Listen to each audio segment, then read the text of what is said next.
Hello नमस्कार दोस्तों, मैं राम सिंह आपका स्वागत करता हूं A1 टू मस्ती में। आज हम लगाएंगे कक्षा 10 के NCERT की गणित की प्रश्नावली 3.1 का दूसरा सवाल। इसमें कह रहा है क्रिकेट टीम के एक कोच ने 3900 में 3 बल्ले तथा 6 गेंदें खरीदी। बाद में उसने एक और बल्ला तथा उसी प्रकार की 3 गेंदें 1300 रुपये में खरीदी।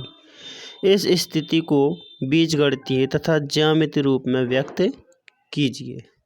इसको हम बीजगणितीय तथा ज्यामितीय मतलब ग्राफी रूप में व्यक्त करेंगे। तो दोस्तों, इसमें सबसे पहले हम मानेंगे एक बल्ले की कीमत। सबसे पहले बल्ले की कीमत मानेंगे। तो माना एक बल्ले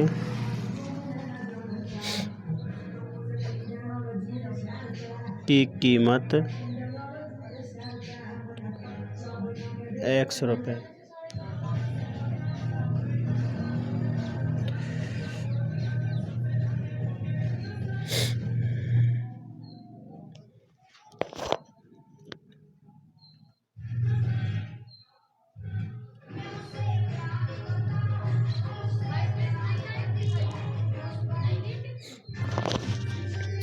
माना एक बल्ले की कीमत X रुपये है और तथा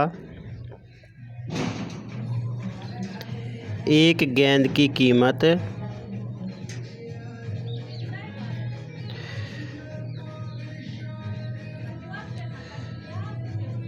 Y रुपये है।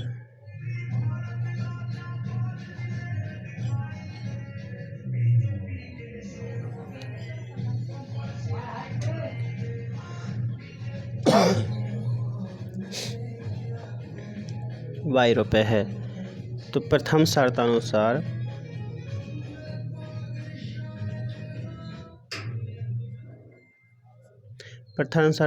क्या कह रहा है? वो सबसे पहले खरीदा 3 बल्ले और 6 गेंद।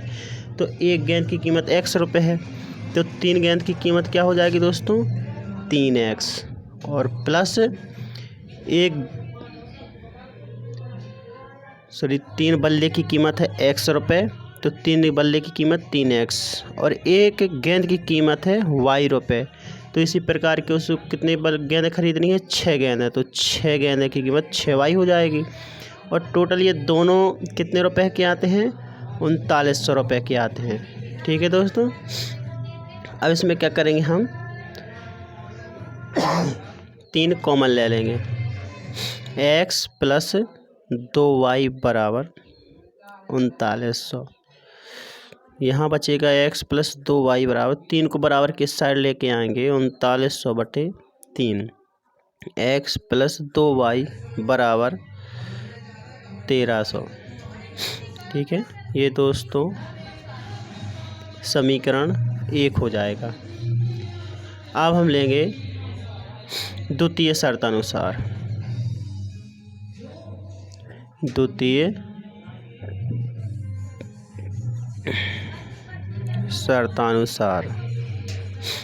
शर्तानुसार दूसरी क्या कह रहा है वो?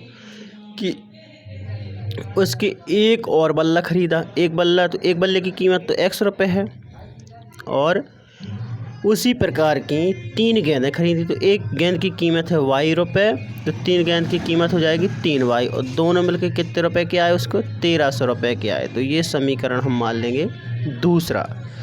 अब हम इससे निकालेंगे समीकरण के मान।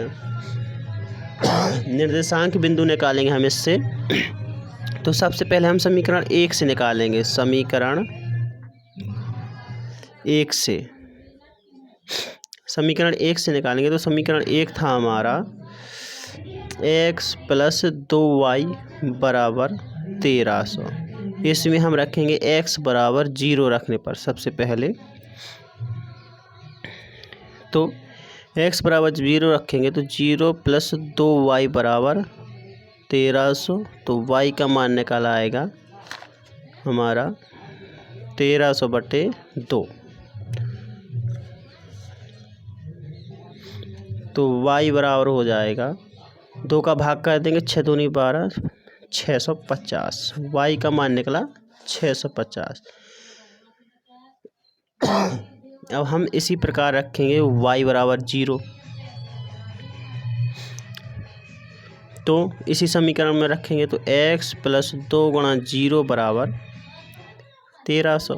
तो x बराबर कितना आ जाएगा दोस्तों? 1300। ठीक है दोस्तों, तो हमारे बिंदु क्या निकल के आए? P के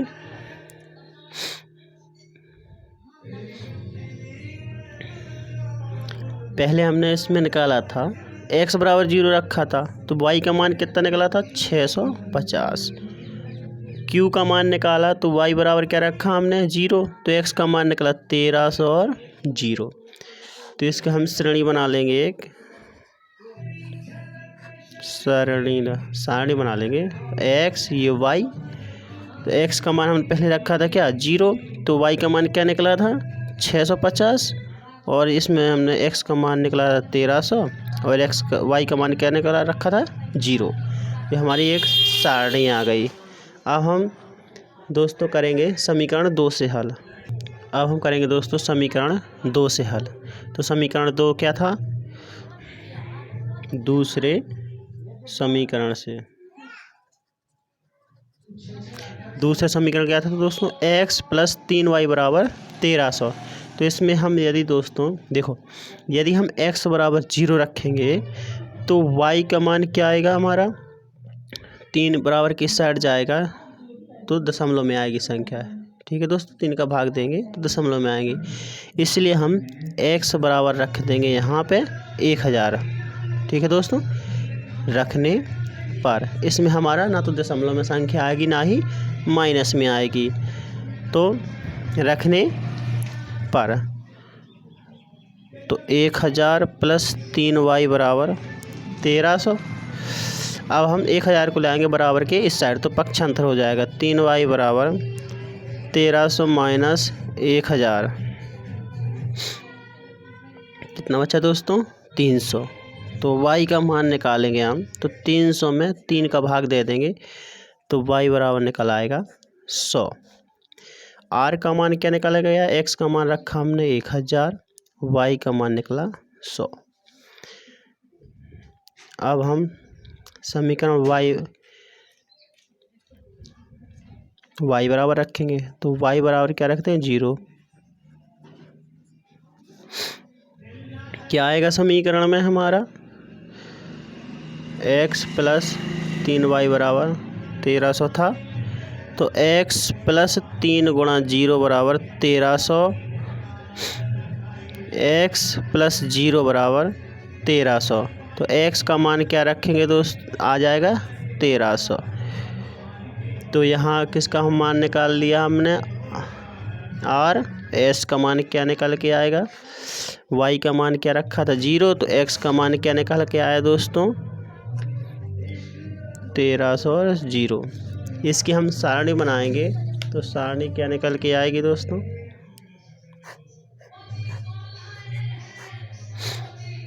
x y, तो x का मान हम सबसे पहले रखा था 1000, तो y का मान क्या निकला था? 100। अब इसमें हम क्या रखेंगे? y का मान क्या रखा था? 0, तो x का मान क्या निकला?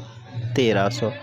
अब हम इसको दोस्तों ग्राफ विधि से निरूपित करेंगे। तो ग्राफ बनाने के लिए हमारे पास ग्राफ वाली कॉपी तो है नहीं, ऐसी कॉपी इसमें बनाएंगे हम ग्राफ। हाँ दोस्तों, तो अब हम इसमें हमने ग्राफ बना लिया है। तो हमने 1 2 से इसलिए शुरू नहीं किया क्योंकि बहुत बड़ा पैमाना बन जाएगा, तो इसलिए हमने अंतराल कितने का ले लिया? 100 का ले लिया, क्योंकि हमारे x और y के मान अधिक आए हुए हैं। तो इसलिए हमने ग्राफ में 100 का अंतराल लिया है, क्योंकि इसी में हमारा ग्राफ सीमित हो जाए। तो इसलिए हम इसमें हम सबसे पहले कौन सा PQ की रेखा निकालेंगे। तो P का मान कितना निकला था? तो दोस्तों सबसे पहले P का मान x का क्या था? 0, x का 0 था, y का कितना था? 650। तो y की रेखा ये है ना दोस्तों, देखो y अक्ष ये है, तो इसमें 600 कहाँ? ये। अब 650 था, 600 700 के बीच में यहाँ बिंदु आ जाएगा, एक आ जाएगा, एक ये बिंदु आ गया। अब दूसरे में हमने q बराबर जब y बराबर मान रखा था तो q का मान निकला था, तो q का मान क्या निकला था? x का मान निकला था 1300 और y का मान निकला था 0। तो x का मान 1300 दोस्तों यहाँ इस बिंदु पर आएगा और y का मान 0 ये बिंदु से। तो इस बिंदु इसके और इस बिंदु से मिलाते हुए हम एक दोस्तों रेखा खींचेंगे।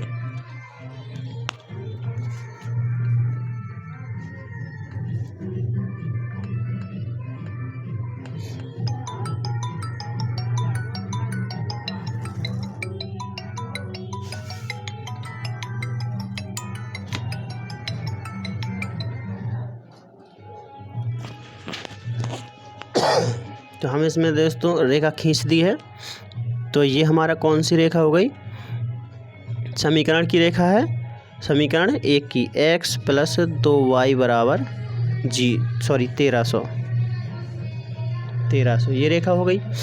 अब जब दूसरे समीकरण से हमने रेखा निकाली थी उसके मूल बिंदु क्या निकले थे, x के r का मान जब निकाला था तो x का मान 1000 निकला था। तो x का मान 1000 कहाँ है, यहाँ है, ये बिंदु हो गया। और x का मान कितना निकला, y का मान कितना निकला था 100, ये रेखा हो गई। ठीक है दोस्तों, यहाँ से ये बिंदु एक रेखा हो गई। और जब y का मान निकाला था हमने तो निकला था 1300 निकला था ना, x का मान निकला था 1300 इसी बिंदु से, और y का मान कितना निकला था दोस्तों 0। तो यही बिंदु हो गया।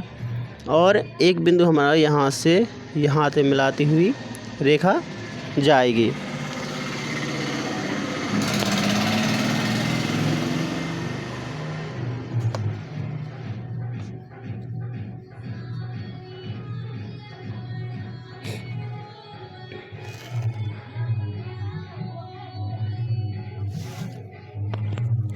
तो हमारी S समीकरण बन गया, क्योंकि यहाँ से यहाँ तक कोई दो बिंदु तो मिल नहीं रहे, तो दो बिंदु दोनों समीकरण के ये मिल रहे हैं, तो हम इसको ऐसे मिलाएंगे। ठीक है दोस्तों, तो ये रेखा हो गई हमारी समीकरण दूसरे की, x + 3y बराबर 1300, ये हो गया दोस्तों समीकरण दूसरा। इस तरीके से हम दूसरा क्वेश्चन हल करेंगे। अब तीसरे देखेंगे अगले पार्ट में।